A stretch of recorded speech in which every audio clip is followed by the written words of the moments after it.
Beramai-ramai warga mendatangi Balai Kota Jakarta guna melihat kesempatan mereka mendaftar sebagai petugas penyedia jasa lainnya perorangan atau PJLP. Apakah hal ini jadi cerminan semakin tipisnya peluang kerja di Jakarta sebagai kota metropolitan dan pusat pemerintahan dan ekonomi Indonesia? Kita akan mengulasnya bersama dengan Wakil Pemimpin Redaksi CNN Indonesia, Revolusi Riza. Selamat malam, Mas Revo. Selamat malam, Diana. Mas Revo, sebelum kita bicara data, sebelum kita bicara soal awal pekan ini begitu ya, di mana masyarakat itu ramai-ramai mendatangi Balai Kota untuk mendaftar sebagai PJLP. Tapi apakah memang dari pantauan redaksi CNN Indonesia merasa bahwa saat ini pasar kerja sedang tidak baik-baik saja atau justru sebaliknya? Iya, kalau kita lihat memang dalam situasi yang saat ini gitu ya, Diana, beberapa pemberitaan kita juga menyebutkan bahwa situasi ekonomi kita kan sedang tidak begitu bagus ya sejak beberapa bulan terakhir dan bahkan udah masuk beberapa tahun terakhir ini gitu. Selepas pandemi ekonomi kita bergerak tapi sangat-sangat lambat gitu ya. Sementara lulusan angkatan kerja terus bertambah gitu.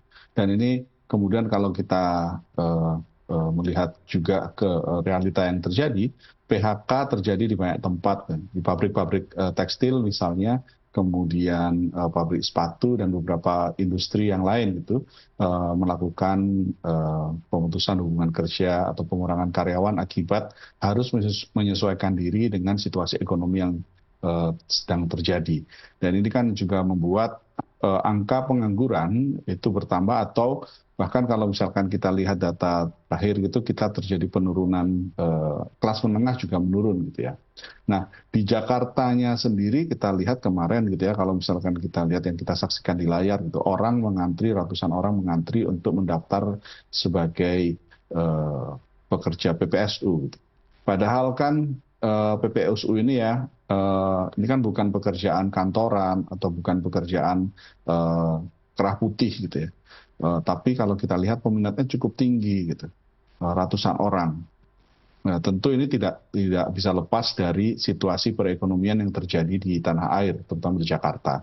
Data BPS sendiri kan juga menyebut bahwa angka pengangguran terbuka di Jakarta itu masih ada di kisaran 6%-an, gitu ya, 6,21% kalau kita merujuk pada data BPS Agustus 2024 gitu.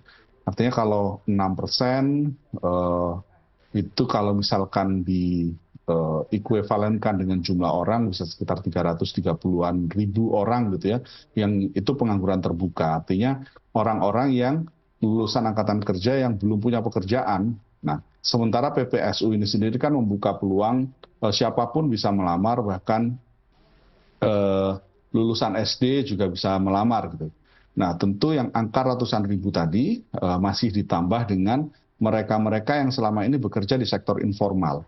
Apakah itu pengemudi ojol misalnya, atau pekerja-pekerja sektor informal yang lain.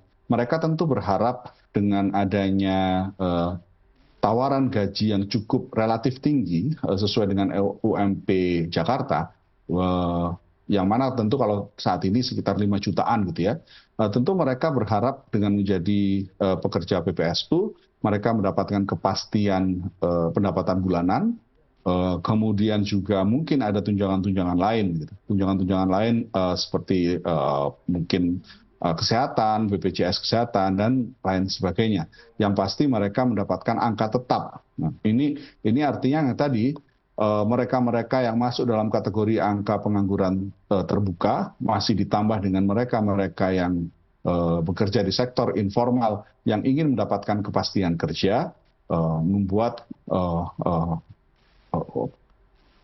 tawaran PPSU yang saat ini dibuka oleh Pemprov Jakarta tampak menarik bagi mereka, dan tidak mengherankan kalau misalkan kemudian ratusan orang berbondong-bondong melamar PPSU ini gitu ya, ribuan orang melamar ke PPSU ini untuk menjadi PPSU. Nah, ini tentu di satu sisi tentu ini menjadi kenyataan pahit gitu ya, Diana, bagi kita semua, getir bahwa pemerintah masih punya pekerjaan rumah yang cukup besar untuk menyediakan lapangan pekerjaan bagi masyarakatnya, dan ini memang terlihat gitu ya, PPSU pekerjaan-pekerjaan yang bukan pekerjaan kerah putih sebenarnya, itu pasukan oranye gitu ya, itu mendapatkan minat yang cukup tinggi. Di satu sisi memang janji dari Gubernur Pramono Anung bahwa PPSU ini pembukaan lapangan pekerjaan PPSU ini dibuka secara transparan, tidak ada lagi orang dalam gitu ya. Itu juga membuat artinya ada di satu sisi yang lain yang positif tentunya dari masyarakat melihat ini sebagai sebuah hal yang kita patut apresiasi. Ada kepercayaan dari masyarakat sehingga mereka berbondong-bondong gitu untuk mendaftar menjadi PPSU. Kalau sebelumnya mungkin ini fenomena yang baru gitu ya. Jadi di satu sisi memang ketika angka pengangguran cukup tinggi, banyak orang yang ingin mendapatkan kepastian pekerjaan, gaji tetap, mungkin juga tunjangan kesehatan yang lebih baik gitu.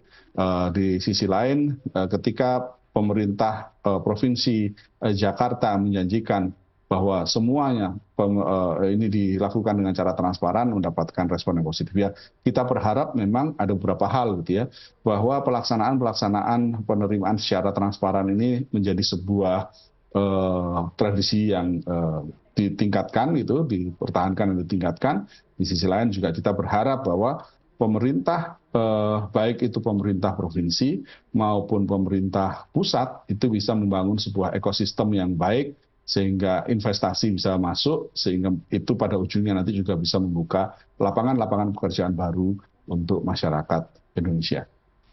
Ya, nah. Kita tahu juga bahwa memang PJLP termasuk PPSU, kemudian juga ada pasukan biru seperti Dinas Sumber Daya Air dan beberapa pasukan lainnya yang menjadi garda terdepan di Pemprov DKI Jakarta. Ini sebenarnya gajinya bisa dikatakan cukup lumayan begitu ya Mas Revo ya, di tengah mungkin yang tadi kita katakan bahwa situasi ekonomi ini sedang membuat khawatir berbagai pihak, misalnya gajinya 5,3 juta di tengah mungkin badai PHK yang sedang menerpa sejumlah industri, salah satunya juga mungkin termasuk industri media yang juga sedang struggle begitu ya.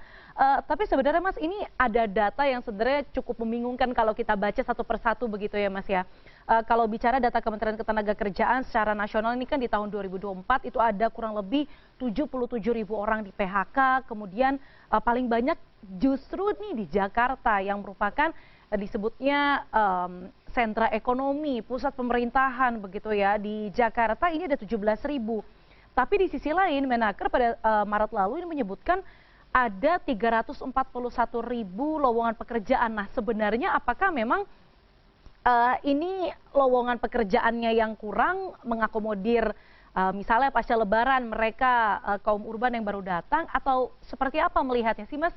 Apakah memang titik keseimbangannya belum ataupun mungkin bisa dikatakan jauh begitu apabila dikejar? Iya, di satu sisi memang mungkin bisa jadi ya, memang layanan lapangan lowongan pekerjaannya ada ratusan ribu yang seperti disampaikan oleh Kementerian Tenaga Kerja gitu, Kemenaker gitu, Ketenagakerjaan. Hanya saja kan apakah dalam ratusan ribu lowongan pekerjaan yang ada itu, Diana, itu bisa memiliki persyaratan yang bisa dikatakan cukup mudah gitu ya bagi masyarakat luas gitu. Yang membedakan dengan PJLP termasuk di dalamnya PPSU itu kan pemerintah Provinsi Jakarta ini menyampaikan bahwa lulusan SD itu bisa masuk menjadi PPSU. Nah, kalau lapangan pekerjaan yang tadi ratusan ribu yang disampaikan oleh Kemenaker, apakah itu juga terbuka untuk yang lulusan SD misalnya? Untuk usia-usia yang mungkin dikatakan sudah non-produktif misalnya. Kalau kita lihat di liputan kita yang orang yang melamar ke PPSU, kan banyak juga ibu-ibu yang usianya sudah mendekati 50 tahun, itu ikut mendaftar. Artinya memang selama ini ibu-ibu itu tidak memiliki tidak memiliki pengalaman kerja yang memadai untuk masuk ke sektor-sektor swasta misalnya. Kalau yang sektor-sektor swasta biasanya kan persyaratannya juga lumayan tinggi ya, mengharuskan sarjana misalnya, kemudian memiliki pengalaman kerja. Nah, apakah dalam ratusan ribu yang tadi disampaikan oleh Kemenaker itu memiliki persyaratan yang cukup mudah seperti PPSU misalnya.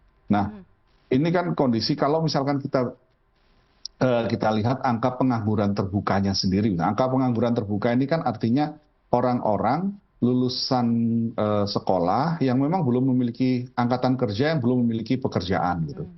Nah, itu jumlahnya udah ratusan ribu, sudah 330 ribu ya kalau misalkan kita merefer pada data BPS yang 6,21% angka pengangguran terbuka di Jakarta untuk data Agustus 2020, angka terbaru ya, Agustus 2024. Nah, yang nganggur aja udah 300-an ribu, belum mereka yang selama ini bekerja di sektor informal. Yang tadi saya sampaikan, mereka yang misalnya setelah di PHK kemudian menjadi driver ojol, misalnya ojek online, atau misalkan mereka bekerja di pedagang kaki lima dan lain sebagainya. Misalnya ada pemilik usaha pecel lele, itu kan mereka pasti juga punya beberapa, atau seafood tenda gitu ya, itu kan mereka punya banyak pekerja. Mereka ini bisa dikatakan sebenarnya mereka bekerja, tapi pekerjaan-pekerjaan adalah pekerjaan-pekerjaan informal yang membuat mereka mungkin secara pendapatan belum tentu pasti. Ojek online gitu ya, ini kan sudah tidak sama kondisinya dengan ketika awal-awal ojek online ini muncul gitu. Sekarang kan sudah banyak gitu ya, sehingga pendapatan mereka juga tidak sebesar yang dulu itu. Nah, kondisi-kondisi demikian inilah yang kemudian ditambah dengan PHK dan sebagainya ya, itu yang membuat yang tadi itu bisa jadi data lapangan pekerjaan yang tersedia ratusan ribu, tapi itu tentu tidak mudah, banyak yang tidak mudah untuk kembali masuk. Nah, di tengah kondisi yang demikian, kita mengapresiasi bahwa pemerintah Provinsi Jakarta membuka lowongan pekerjaan BPSU yang dijanjikan transparan, kemudian juga mudah secara persyaratan, lulusan SD pun bisa mendaftar gitu ya. Ini kan juga salah satu upaya dari pemerintah provinsi untuk mengurangi pengangguran gitu ya, dan memberi kesempatan kepada warga Jakarta untuk mendapatkan penghasilan yang lebih tetap. Nah, tidak mengherankan Diana, dengan begitu maka ratusan orang berbondong-bondong mendaftar gitu ya. Nah, kalau kita lihat ini yang di layar kan tampang-tampangnya bukan angkatan muda lagi gitu ya, tapi lebih pada usia-usia yang mungkin kalau ini melamar ke sektor formal di perusahaan swasta akan sulit gitu untuk diterima. Nah, sekarang memang kenyataannya kan begitu ya. Kenyataannya di satu sisi memang kenyataannya pahit gitu, bahwa ada angka pengangguran yang cukup tinggi, lapangan pekerjaan walaupun dikatakan itu ada ratusan ribu yang seperti disampaikan oleh Kemenaker ada, tapi masuknya juga susah. Itu angka yang ada tidak sebanding dengan angka pengangguran terbuka dan juga mereka-mereka yang bekerja di sektor informal misalnya. Jadi ketika ada sebuah lowongan pekerjaan yang bisa menjanjikan gaji 5,3 juta. 5,3 juta ini kan angka yang relatif besar gitu. Bahkan mungkin kalau di beberapa perusahaan swasta, fresh graduate masuk juga tidak begitu jauh gitu dengan angka tersebut kan Diana. Jadi artinya ini membuat peminatnya menjadi sangat tinggi.